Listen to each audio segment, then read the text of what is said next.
एक पता नहीं आपने सुनी है या नहीं, एक पुरानी कहानी है। पहले टाइम, बहुत सालों पहले हिंदुस्तान में एक राजा हुआ करता था।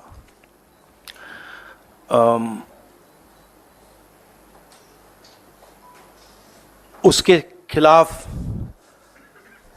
सारे लोग खड़े हो गए थे। पूरी जनता, सारा का सारा ऑपोजिशन उन पर आक्रमण कर रहा था और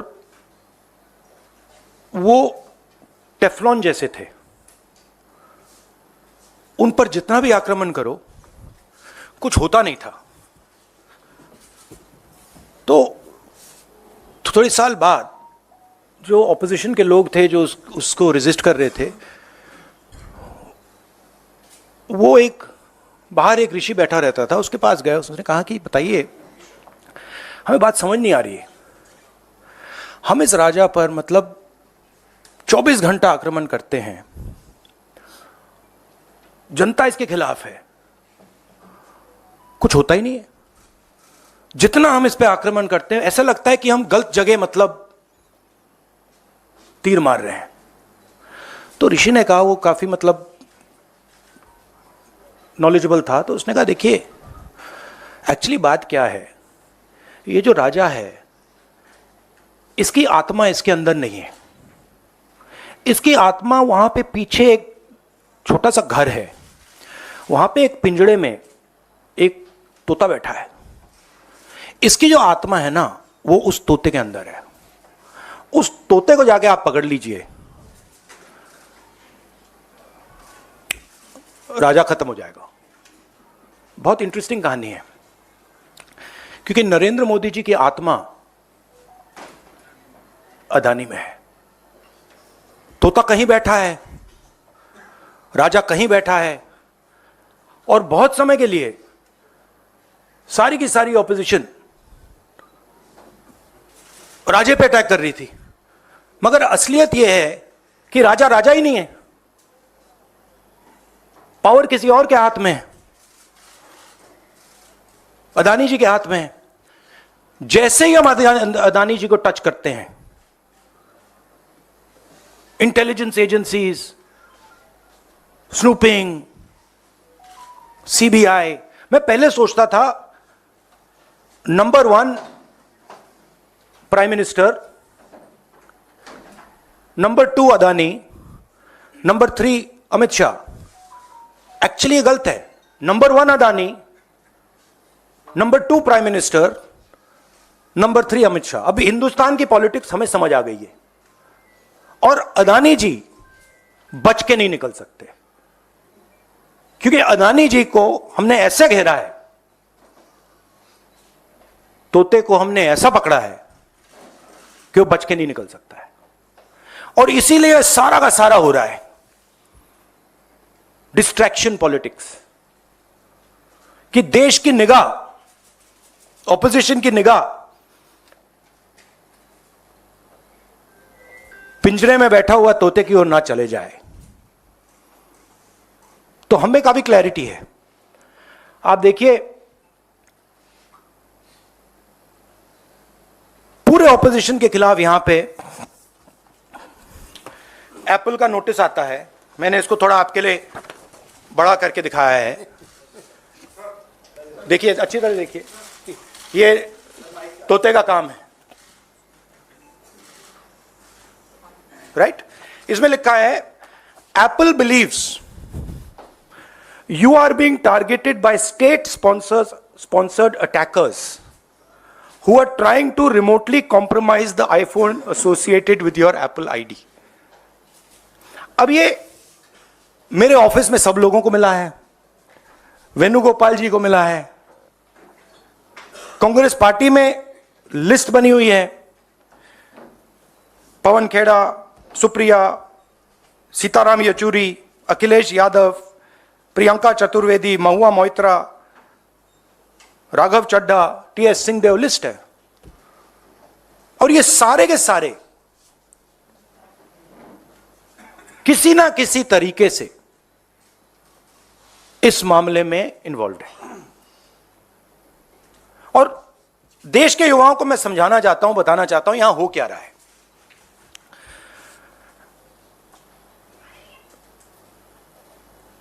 आपका ध्यान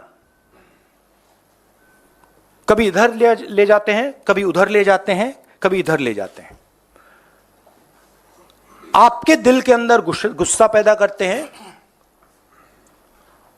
और जब आपके दिल में नफरत आती है, गुस्सा आता है, जो आपका भविष्य है, जो इस देश की पूंजी है, जो इस देश का धन है, उसको उठा के ये लोग ले जाते हैं। अदानी जी को हिंदुस्तान के पोर्ट्स पकड़ा दिए, हिंदुस्तान के एयरपोर्ट्स पकड़ा दिए। मुंबई एयरपोर्ट चाहिए था, सीबीआई ईडी का प्रयोग किया, मुंबई एयरपोर्ट दे दिया। एग्रीकल्चर में कानून बना दिए अदानी जी के लिए,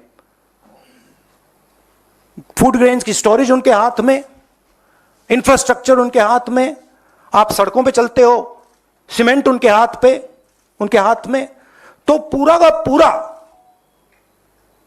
देश ये 3-4 लोगों को पकड़ा रहे हैं। नुकसान किसका हो रहा है? हिंदुस्तान के युवा का हो रहा है। आपसे ये कहते हैं कि आप जाइए पढ़ाई कीजिए, आप जाइए आईएएस बनिए, आप जाइए इंजीनियर बनिए। आप में से 1% इंजीनियर बनेगा, 1% डॉक्टर बनेगा, 0.0000001% आईएएस बनेगा। तो ये आपको झूठे भविष्य का वायदा करते हैं, और जो आपका धन है आपके आंखों के सामने आपसे छीन के ले जा रहे हैं। यह हिंदुस्तान की आज सच्चाई है। कम लोग हैं जो इसके खिलाफ लड़ रहे हैं, मगर हम डरने वाले नहीं हैं, हम लड़ने वाले लोग हैं। हम पीछे नहीं हटेंगे। जितनी टैपिंग करनी है कर लो, कोई फर्क नहीं पड़ता, मुझे तो कोई फर्क नहीं पड़ता। अगर आपको मेरा फोन चाहिए मैं दे देता हूं, आपको उठा के ले लो। अब आपके कोई सवाल हो तो पूछिए। इंग्लिश। अच्छा, नहीं, हिंदी में थोड़ा एक लाइन और। हिंदुस्तान की जो भविष्य है, उसके लिए सबसे जरूरी चीज न्याय है। अगर इस देश में, इस देश की जनता को, इस देश के युवाओं को न्याय ना मिले तो यह देश आगे नहीं बढ़ सकता है। और मैंने बहुत बार बोला है, और मैं बोलता रहूंगा, और हम ये काम करके दिखा देंगे कि कास्ट सेंसस के बिना इस देश के युवाओं को न्याय नहीं मिल सकता। और ये पूरा का पूरा डिस्ट्रैक्शन जो हो रहा है, जब अदानी जी पैसा चोरी करते हैं, किससे चोरी करते हैं? देश की आम युवा से चोरी करते हैं, पिछड़ों से चोरी करते हैं, दलितों से चोरी करते हैं, आदिवासियों से चोरी करते हैं। जब अदानी जी कोयले में, ऑस्ट्रेलिया में जब नाव चलती है, यहां आती है, जब वो ओवर इनवॉइसिंग करते हैं, तो अदानी जी किसकी जेब से चोरी कर रहे हैं पैसा? जो आप बिजली खरीदते हो उसमें अदानी टैक्स है, ट्रेन में आप जाते हो उसमें अदानी टैक्स है, फ्रेट घूमता है उस पर अदानी टैक्स है। टैक्स किससे, कहां से आ रहा है? पिछड़ों की जेब से, दलितों की जेब से, आदिवासियों की जेब से, गरीब लोगों की जेब से, छोटे व्यापारियों की जेब से, और पूरा का पूरा ट्रांसफर इनकी जेब में हो रहा है। In English, brother. See, there's a beautiful story, old Indian story. There was a king, very nasty king, and he was attacking everybody, stealing from everybody. Everybody was disturbed. And his opposition would keep trying to fight him. Nothing would happen to the man. They'd keep attacking, keep attacking, keep attacking. They're very confused. Why is nothing happening to this man? What is going on? And this went on for a couple of years. And then after some time, there was this wise man who used to do dhyan outside. And so they went to him and they said, what is going on? We keep attacking this man. Every day we attack this man. Nothing happens to this man. And the gentleman said, look, the reason is that this man's soul is actually somewhere else. The frame, the image is of the king. But jo iski atma hai, the soul is somewhere else. So they asked him, where is the soul? And he said, the soul is there. In a village in the corner, if you go, there's a little cage. And inside that cage, there is a parrot. And if you go and you kill that parrot, the king will fall. Right? And that is exactly what is going on here. Mr. Narendra Modi's soul is Mr. Adani. Right? And no matter how much we attack Mr. Narendra Modi, it doesn't have an effect. Because the soul is somewhere else. And now we've understood this. We've understood that the soul is there in the parrot. And now we are attacking the soul. And that is why all this is going on. That is why Apple is sending messages. Your phone is being targeted by state-sponsored attackers. Right? I used to think that, there's a ranking. People say, press people say, number one, number two. Number one, Mr. Modi. Number two, Mr. Amit Shah. And actually, the ranking is slightly different. It's number one, Mr. Adani. Number two, Mr. Modi. Number three, Mr. Amit Shah. The country will soon realize that the Prime Minister is employed by Mr. Adani and works for Mr. Adani. Right? The examples of this are clear. Bombay Airport. Airport that is owned by somebody else. State-sponsored agencies attack the owner. He surrenders the airport to Mr. Adani.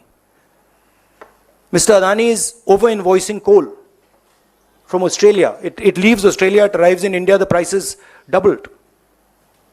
No inquiry. Nothing. No ED, no CBI, nothing. Who's paying for it? When we are using electricity, poor people of this country using electricity, we're giving Adani tax. We're going in the railways, we're giving Adani tax. So it's very clear what is going on. Right? The wealth of the Indian people is being stolen from them. They are being divided. They are being made to hate each other. And while they are angry, they are disturbed, they are upset, Mr. Adani is basically taking over everything in this country. He owns most of the channels that are, whose cameras these? Most of these cameras, I don't know which ones, but half of them at least are owned by Mr. Adani. So, hello. Hello, Mr. Adani. I know you don't like this. I know you don't like this type of activity, but I must tell you that you are creating a huge amount of anger against yourself in this country. The common masses of this country are getting to understand what is going on. And it's my duty as a politician, as an opposition politician, to tell the truth about what is happening in India. So if you have any questions. Yeah, Anand. Sir, after Pegasus, we have seen this snooping on the phones of several of the Congress leaders and opposition leaders. So what's your next step? Whether will you go to take legal recourse or something like this? No, the last inquiry, the last Pegasus inquiry, where, my name was also there, that sort of disappeared, right? So that tells you the situation in the country. Our job as opposition is to make people understand what is going on. And I'm very happy that more and more people are understanding what is going on. It's very clear. And this is clearly a sign of panic, right? This is clearly, this is not just one person, this is the whole opposition. So this is obviously, this is not done by somebody who's not scared, or this is not done by somebody who's honest or who believes in themselves. This is the work of criminals, of thieves. Only thieves and criminals would want to do this. Rahul ji, अभी आपने एक बड़ा खुलासा किया, आपने कहा कि देश में अडानी सरकार चल रही है। आपकी बातचीत का लब्बो लुआब था। तो लोकतांत्रिक देश में आप एक वोटिंग के जरिए सरकारें बदल सकते हैं, तो मोदी सरकार तो आप बदल सकते हैं, लेकिन अडानी सरकार कैसे बदलेंगे? ये बड़ा इंटरेस्टिंग प्रॉब्लम है। आइडियाज़ हैं मेरे पास। नहीं तो कुछ अगर शेयर कर पाए कि ये नहीं, कैसे? शेयर ऐसे आइडिया शेयर नहीं करते हैं। टाइम आएगा तो दिखाएंगे अडानी सरकार कैसे बदली जाती है। बट आपने बहुत गहरी बात बोली है। अडानी जी, ये मत सोचिए कि अडानी जी सरकार बदलने से हट जाएंगे, नहीं। मगर जिस तरीके का मोनोपोलाइजेशन हिंदुस्तान में हो रहा है, और अडानी जी उसके सिंबल हैं, सबसे बड़े सिंबल हैं एंड बिल्कुल ब्लेटेंट सिंबल हैं, उससे देश को जबरदस्त नुकसान हो रहा है। उससे हमारी डेमोक्रेसी टूट रही है, हमारे लोगों का पैसा चोरी हो रहा है, हमारे इंस्टीट्यूशंस कोलैप्स कर रहे हैं। तो बीजेपी की सरकार और बीजेपी का जो फाइनेंशियल सिस्टम है वो डायरेक्टली लिंक्ड है इनके साथ। बट चुनाव जीतने से प्रॉब्लम रिजॉल्व नहीं होगा। प्रॉब्लम रिजॉल्व करने के लिए और दवाई देनी पड़ेगी। Mr. Gandhi, this side, sir. This side. This. Yeah, Rahul. Sir. Rahul ji, yes. Sir. Sir, you've been raising Adani issue and crony capitalism for quite some time now. Do you firmly believe that this issue is also resonating and echoing in general public? And if yes, are you going to make this important poll plank in 2024 as you made Rafale in 2029? See, you have to understand where I'm coming from. Okay? I am defending what I consider to be the idea of India. Okay? I believe a free press. I believe independent institutions. I believe fair business practices. These are all the idea of India. And I am defending that idea. And I'm defending that idea how? With the truth. Right? I have a habit of telling the truth. I like speaking the truth. It gives me happiness and joy. Right? And that is what I'm doing. This is not just a political fight. This is not just a fight about, as I said, about going and winning an election. This is a much deeper fight. One step is winning an election, and I'm confident that you will see in the next state elections the results, right?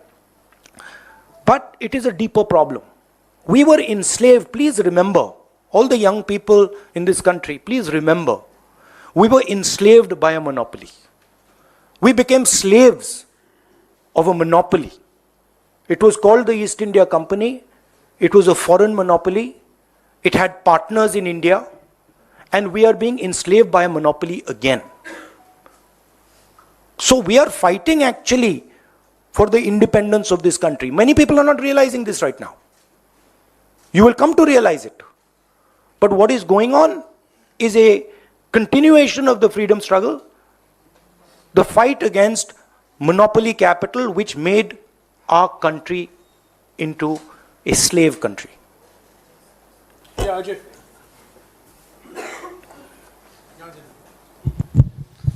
Rahul ji, अब आपको राजा के तोते का भी पता चल गया है और आप पिछले कुछ सालों से लगातार अडानी के मुद्दे को उठा रहे हैं। आपको लगता है कि ये जो लड़ाई है अडानी, आप लगातार कहते हैं कि आपको अडानी से प्रॉब्लम नहीं है, मोनोपोलिज्म से प्रॉब्लम है। ये जो लड़ाई है, ये लड़ाई सिर्फ आप जिस तरह से आगे लेके जा रहे हैं, आपको लगता है कि मोदी सरकार से लड़ने के साथ साथ एक अपोजिशन के अंदर भी जो एक यूनानिमिटी आपको बनानी होगी कि एंटी अडानी या मोनोपोलिज्म ऑफ अडानी, वो भी एक बहुत बड़ी लड़ाई है जो आपको आगे लड़नी है? हाँ, सही बात है। बट देखिए, जिस लेवल का मोनोपोलाइजेशन हो रहा है, ठीक है, उससे सारे लोगों पर असर पड़ रहा है। आप झिझक झिझक के क्वेश्चन पूछ रहे हो, जनरली आप नहीं, बट जनरली जो आप थोड़ा घबरा के क्वेश्चंस पूछते हो, उसी मोनोपोली का असर है। ठीक है, कोई गैस सिलेंडर 1000 रुपए का दे रहा है, उसका लिंकेज है कोयले से, उसका भी कारण मोनोपोली, अदानी। एयरपोर्ट में अदानी, माल अंदर आता है हिंदुस्तान में, अदानी। तो मोनोपोली का इफेक्ट सिर्फ पॉलिटिकल लोगों को नहीं हो रहा है। हिंदुस्तान दो भागों में बट रहा है, एक प्रो मोनोपोली, एक एंटी मोनोपोली। जो अदानी जी के खिलाफ बिजनेस वाले लोग हैं, वो भी इस बात को समझ रहे हैं, दे आर एंटी मोनोपोली। तो देश दो पार्ट्स में डिवाइड हो रहा है, pro monopoly, pro Adani control, and anti monopoly, pro people control. ठीक है, उसमें जनरली जो ऑपोजिशन की पोजीशन है, ब्रॉड जो पोजीशन है, वो एंटी मोनोपोली कंट्रोल है। राहुल जी नमस्कार। हाँ,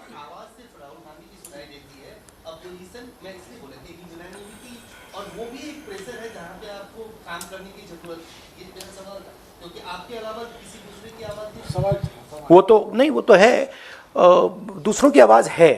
इट इज नॉट दैट दूसरों की आवाज नहीं है। आप लोग थोड़ा ज्यादा मेरे ऊपर फोकस कर जाते हो। राहुल जी नमस्कार। राहुल जी नमस्कार। नहीं नहीं नहीं, मैं अकेला नहीं हूं। ये एक कॉन्सेप्ट है, एक आइडिया है, हिंदुस्तान का एक आइडिया है। मैं अकेला नहीं हूं, करोड़ों लोग खड़े हैं मेरे साथ। वो अलग बात है कि उनके हाथों में लाखों करोड़ रुपए नहीं है, मगर वो सब खड़े हुए हैं, सबको दिख रहा है, सबको दिख रहा है देश में क्या हो रहा है। अदानी जी एज नंबर 1, सबको दिख रहा है। राहुल जी नमस्कार। राहुल जी, मेरा सवाल है, आपने निष्पक्ष, राहुल जी इधर सामने, आपके ठीक सामने। राहुल जी नमस्कार। अब मेरा सवाल है, जिस तरीके से निष्पक्ष न्याय का आपने जिक्र किया है और उसमें भागीदारी रिजर्वेशन को लेकर ओबीसी का आपने जिक्र किया है, कल एक फैसला आया सुप्रीम कोर्ट का, क्या आपका ये जो बयान है इससे जुड़ा हुआ है, या कैसे न्याय कैसे निष्पक्ष सुनिश्चित हो, भागीदारी क्या न्यायपालिका में भी, क्या आप उसका जिक्र करें? आरक्षण का ये इशू स्पष्ट कीजिए। ये देखिए, मराठा आरक्षण को लेकर भी लड़ाई एक सिंबल है। अदानी जी एक सिंबल है। जैसे आपने कहा, मेरा पर्सनली अदानी जी के खिलाफ कुछ नहीं है, ठीक है। मैं स्ट्रक्चर को देख रहा हूं और मुझे स्ट्रक्चर में प्रॉब्लम दिख रही है। अगर अदानी जी का कोई और नाम होता तो मैं उसके बारे में बोलता। तो Adani ji has become a symbol of monopolisation of India, and monopolisation अब सब जगह पहुंच गया है। देखिए, पहले मोनोपोलाइजेशन बिजनेस में था, अब मोनोपोलाइजेशन रेलवेज में आ गया, ट्रांसपोर्ट में आ गया, पोर्ट्स में आ गया, एयरपोर्ट्स में आ गया, यहां आ गया, ईडी सीबीआई में घुस गया। Adani is controlling ED and CBI, brothers. Right? Bombay Airport, he got Bombay Airport by controlling CBI and ED, so he's controlling the country. So that is my problem. Number 1. अब main बात क्या है कि number 1 Adani monopoly, number 2 monopoly जो देश के पिछड़े लोग हैं, दलित लोग हैं, आदिवासी लोग हैं, उनका सरकार को चलाने में उनका रोल ही नहीं है।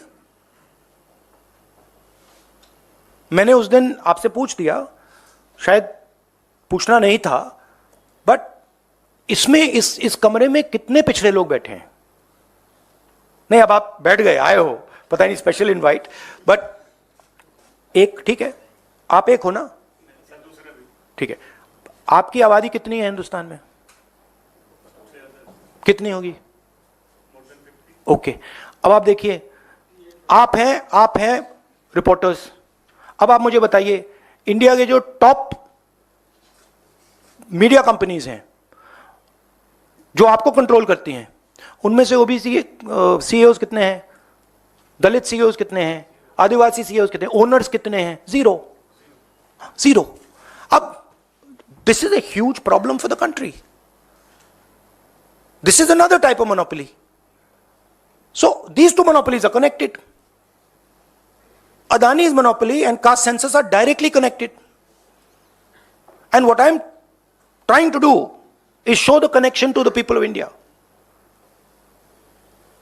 कि ये कनेक्टेड है, कि यहां पे 90 लोग हिंदुस्तान को चलाते हैं, उसमें 3 पिछड़े हैं, पिछड़ों की आबादी 50%, बजट का कंट्रोल 5%, आदिवासियों की आबादी 12%, कंट्रोल 0.01%, मतलब 100 रुपए में से 10 पैसे, दलितों का कंट्रोल 1%, 100 रुपए में से 1 रुपया। तो दिस इज नॉट एक्सेप्टेबल। अगर हम मतलब सुपर पावर की बात कर रहे हैं, देश की प्रगति की बात कर रहे हैं, तो ये स्ट्रक्चर एक्सेप्टेबल ही नहीं है। इसीलिए मैं कास्ट सेंसस का सवाल उठा रहा हूं। And caste census is what? It's X-ray. हम ये भी नहीं कह रहे हैं कि एक्शन क्या लेना, हम ये कह रहे हैं भैया पहले एक्सरे लो, पता लगाओ इस देश में अदानी कितने हैं, पिछड़े कितने हैं, दलित कितने हैं, आदिवासी कितने हैं। एक बार डेटा आ जाएगा, उसके बाद हम जो हिंदुस्तान के डेवलपमेंट के नेक्स्ट स्टेप है, रेवोल्यूशनरी स्टेप है, उसको हम शुरू कर सकेंगे। तो ये मेरा मेन पॉइंट है। जी अरुण हाँ अरुण हेलो, ये सब सिम्टम्स है ना, ये सारे के सारे मोनोपोली के सिम्टम्स हैं। और कुछ मतलब पूरा का पूरा एक आदमी कंट्रोल कर रहा है। ठीक है, आप हिंदुस्तान के युवाओं को क्या ऑप्शन देते हो? ऑप्शन देते हो आईएएस, कितने बनेंगे? 300 बनेंगे, 400 बनेंगे हर साल। फिर ऑप्शन देते हो इंजीनियर, डॉक्टर, लॉयर, कितने बनेंगे? 1% बन जाएंगे। तो 99% लोगों का क्या होगा? अब उन 99% लोगों को रोजगार कौन देते हैं? छोटे बिजनेस वाले देते हैं। अब कोई पिछड़ा लड़का, कोई दलित लड़का कहता है भैया मैं छोटा सा बिजनेस चालू करना चाहता हूं, 15 सेकंड नहीं चलेगा उसका बिजनेस। क्यों? क्योंकि अदानी खड़ा है, उसको बैंक लोन नहीं मिलेगा। तो ये जो सारे के सारे अनएम्प्लॉयमेंट है, ये सारा का सारा स्ट्रक्चर इस मोनोपोली के कारण हो रहा है। आप बताइए, अदानी जी ने हिंदुस्तान के कितने बिजनेसेस खत्म किए हैं? लाखों बिजनेसेस उड़ा दिए हैं। और बिजनेस उड़ाने का क्या मतलब? कि हिंदुस्तान के युवाओं को रोजगार नहीं मिलेगा। तो बड़ा सिंपल कॉम्बिनेशन है, अदानी जी को पैसा दो, हिंदुस्तान के युवाओं को रोजगार मत दो। जो उनमें गुस्सा आएगा उसको गुस्से को और आग दो, और अदानी जी को पैसा दो। ये स्ट्रक्चर है। हाँ जी अरुण। आज की जो पॉलिटिक्स है जिस एरा में आप हैं, ये बहुत ज्यादा डिपेंडेंट है टेक्नोलॉजी। और आप पेगासस से लेके आज तक जिस तरह से आप लगातार आरोप लगा रहे हैं और जिस तरह के मामले सामने आ रहे हैं, आपको लगता है कि विचारों का स्वतंत्र प्रवाह नहीं हो पाता है? जब आप फोन उठाते हैं तो आप झिझकते हैं, उस पर बात करने से झिझकते हैं, और इसकी वजह से जो तैयारियां चुनाव की है या पार्टी की रणनीति वो अफेक्ट होती है, प्रभावित होती है।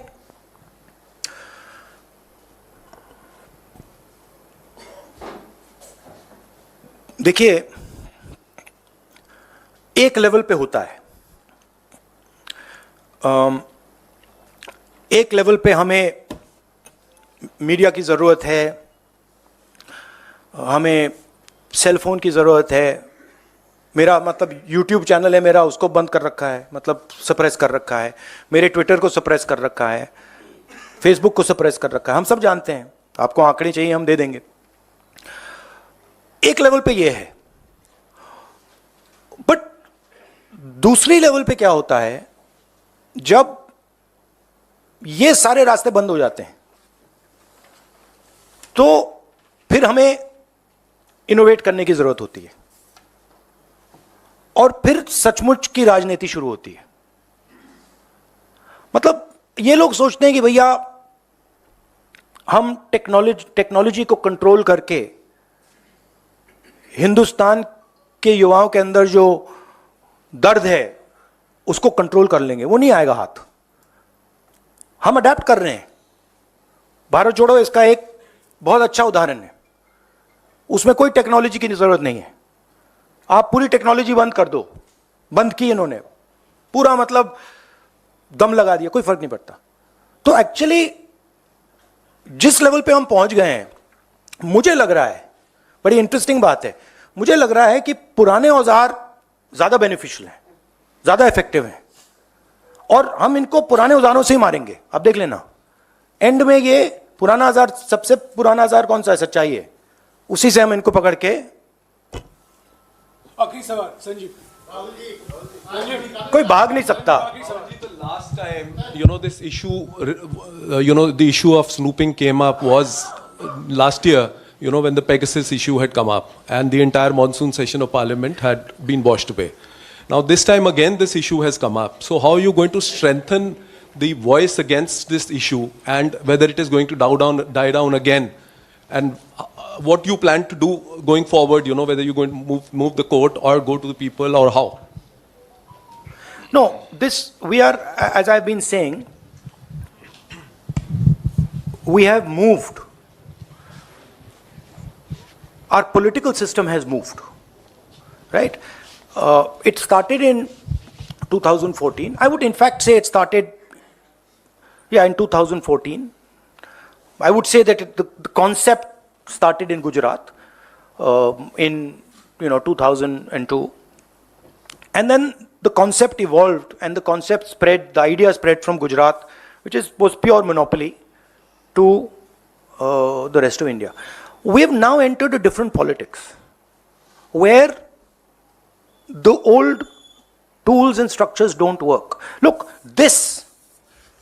if you had given me this in, Manmohan Singh ji's government time or Vajpayee ji's government time, this was explosive. This was like dynamite. It would blow any government to bits. If you had given, in Vajpayee's government, if you had given me Rafael, I'd have blown the government. You wouldn't have found the government, right? If you had even given me the fact that CBI raids the Bombay airport owners and the thing goes to Mr. Adani, that would have toppled the government, right? So the old tools just don't work anymore, which means that the structure is broken, which means new tools have to come and then new structure has to be built, which for me is a very interesting and exciting time. Because, no, seriously, because we can construct things that we could never have imagined 5 years ago, 7 years ago, 10 years ago. मतलब यहां रास्ता बंद हो गया, but बहुत बड़ा मैदान खुल गया है। और अगर हम हिंदुस्तान की प्रगति के बारे में सोच रहे हैं तो बहुत बड़ी अपॉर्चुनिटीज हैं। तो don't think that I am feeling low. Many people feel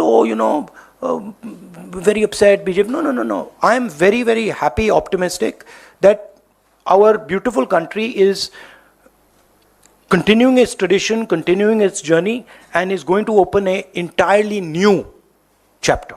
My Tamil brother said that we have not allowed him to ask a question. So, dear Tamil brother, please ask. Thank you, Rahul ji. Vanakkam. Vanakkam. Are you? Please ask a question on the topic of today's press conference. Sir, he is exposing the No, corruption. you can, brother. You ask any question you want. Rajiv, You are Tamil. I love Tamil people. You have free choice. Ask anything thank you you want. so much for consideration, Rahul ji. You've been exposing Adani very regularly, frequently. Do you have the same message for your alliance partner, DMK? The ministers in power in DMK, Ponmudi, Sendil Balaji, and other member of parliament, leading member of all are into ED and CBI. Thousands of crores. The corruption is going left and right. What message you want to give it to your alliance partner, Stalin, to stop the corruption in Tamil Nadu? See, look, I'm very clear, right? First of all, I'm not entirely convinced about what you're saying with regards to the massive corruption taking place in Tamil Nadu. I'm not convinced about that. Second, what I'm focusing on right now is the blatant attack on the soul of our country, on the heart of our country, which is, where's that paper? Kagaz hai na? Which is this saying, state-sponsored attacker alert, right? I'm focusing on this. Now, Mr. Stalin is not involved in this under any circumstances. I know that for sure, 100%, right? So, the real threat to this nation right now is coming from this. And by the way, it is a huge threat coming to the people of Tamil Nadu as well, which most people in Tamil Nadu understand, right? So, I'm interested in defending the soul of India. And that's what I'm focusing on. Also, ED, CBI, all these forces have been unleashed in Tamil Nadu, which you're aware of, right? So it is not that that attack is not taking place. So it is qualitatively different. I think the most important thing right now, my full focus is on ensuring that the idea of India is defended.